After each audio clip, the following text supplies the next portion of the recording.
Yousuf, I think She you cannot can. join, so we pass to Dr. Nargiza Satova from Uzbekistan, who is going to present on supratentorial and infratentorial craniotomies. So, Dr. Satova, please proceed. Thank you so much. You can see my screen, right? Yes. Okay, so today I will be talking about infratentorial and supratentorial craniotomies. As Dr. Adrian mentioned, all approaches and management of different surgical lesions differs from country to country. So I will be strictly pointed to, okay, why I'm not able, okay. I will be strictly talking about more classical approaches. So craniotomies are named on the basis of their corresponding bones and anatomical landmarks. Depending on the location of pathology to be addressed, we have supratentorial and infratentorial posterior fossa craniotomies. Frontal craniotomy can be unilateral and bifrontal. It gives access to the frontal skull base, approaches to the third ventricle, cerebral tumors, craniopharyngiomas, plenum sphenoidale meningiomas, frontal lobe tumors, repair of the CSF fistulas. Placing the borehole on either side of the anterior superior sagittal sinus, extending craniotomy to about the mid-papillary line, and turning the drill to extend the craniotomy as anterior as allowed by the margin of the periorbital flap. Pterional craniotomy, also frontotemporosphenoidal craniotomy. It is a workhorse craniotomy which gives access to frontal and medial cranial fossa. The most important thing is a keyhole borehole allows to access to the both frontal and middle, anterior and middle cranial fossa. The second borehole should be placed at the level of the temporal squama above the posterior root of the goma, and sometimes you can put the borehole at the superior temporal line. And as you see, the numerous and big amount of the lesions that can be accessed through that approach, to that through this craniotomy, and we all owe to Professor Ghazi Yazargil for this invention. Parietal craniotomies are applicable for falcine meningioma. Specific placement depends on the location and the size of the tumor, as well as the surgeon's preference.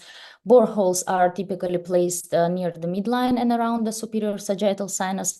The medial cut should be made last in the case of tear of the superior sagittal sinus, so that the bone flank can be removed quickly to achieve hemostasis. Midline occipitoparietal craniotomy that applicable for tumors along the falx cerebri, tumors above the tentorium cerebelli. Medial bone cut must be on the superior sagittal sinus, and the inferior cut should extend to the top of the transverse sinus and lateral to the sigmoid sinus. In this way, there will be less retraction of the occipital pole.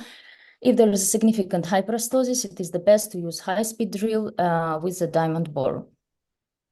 So temporal craniotomy, when a patient has temporal lobe, needs temporal lobe biopsy, either requires temporal lobectomy, temporal lobe epilepsy surgery, other tumors. So the borehole at the anterior limit of the exposure immediately superior to the zygoma root, at inferior-posterior aspect of the exposure just above the supramastoid rest, below the highest points of the squamous suture. Alternatively, that can be put either one borehole or two boreholes. Again, it depends on the surgical preferences and of the experience of the surgeon. Lateral suboccipital craniotomy, also called as a retrosigmoid craniotomy, well-known craniotomy for all young neurosurgeons and residents, and which can give us access to the cerebellopontine angle, vestibular schwannoma, CP angle tumors, MVD for hemifacial spasm, and so on. The initial borehole is typically placed just medial to the sigmoid sinus and inferior to the transverse sinus. The asterior can also be used as a reference point for borehole placement. Aneurysms for vertebral-basal junction can be used by two different incisions. As you see on the illustration, bone removal must be extended from the junction of the transfer to sigmoid sinus. Down to the foramen magnum, removal of the medial third of occipital condyle should be performed, and hemilaminectomy of C1 should be also performed. Midline suboccipital approach is applicable for Chiari malformations. The craniotomy should be extended rostrally 1-2 centimeter below the torcular and transverse sinus, and laterally 1 and 1.5 centimeters from the sigmoid sinus. At the foramen magnum, bone removal should be carried lateral to the occipital condyles. Laminectomy of the C1 should be performed, and depending on the extent of the tonsillar herniation, which can happen in pediatric population most of the time, it may be necessary to perform additional cervical laminectomies. Suboccipital supracerebellar approaches, which we most of the time use for pineal region tumors, bone removal extend rostrally to expose 5 millimeter of the torcular and transverse sinus.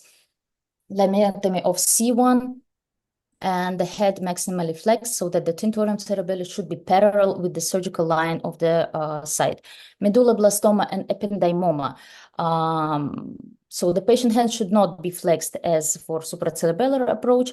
Bony removal is similar to as for Chiari malformation decompression, and in addition of removing posterior rim of the foramen magnum, performing a laminectomy of C1 vertebra is important. Foramen magnum tumor, similar for as Chiari malformation. In a foramen magnum tumor, the extent of cervical laminectomy is determined by the caudal extension of tumor into the cervical spinal canal. It is not necessary to expose bone up to the torcular or lateral to the sigmoid sinus, and it is necessary that the bony removal extend to the occipital condyle on the site of the tumor. Thank you.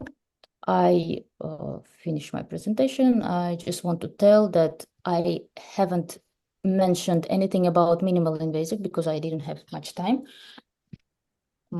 So these are most classical and valuable approaches which are used in different countries and which I'm seeing also in different places. Thank you.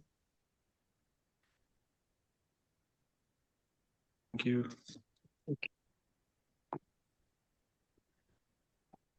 So I think our talks are all finished now because Dr. Sachin could not join.